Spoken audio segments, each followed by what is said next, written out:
Hi guys, if Snapchat is not loading snaps, then here is the fix. The very first fix is just force close the Snapchat and then open Snapchat again and see whether the issue gets resolved or not.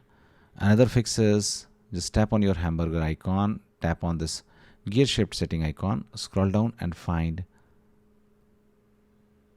clear data option, tap on it and scroll down and find clear cache and clear it. Click on OK and Snapchat will be closed. Open Snapchat again and try to load snaps.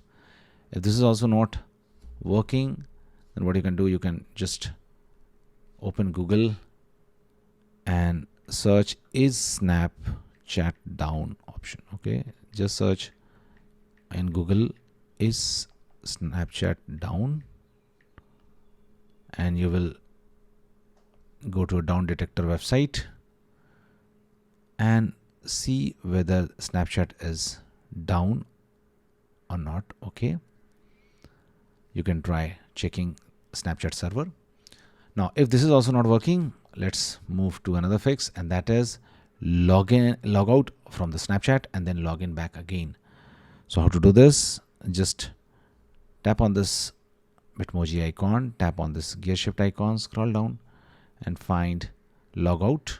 Tap on logout and log out from Snapchat and then log in back again and see whether this issue gets resolved or not.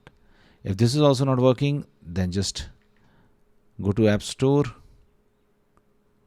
and just search Snapchat. Just search Snapchat, and if there is any update option given there, if you find any update option, tap on update to update Snapchat, and after updating the Snapchat, open the Snapchat again and your problem will be fixed. Thanks for watching. Please do like.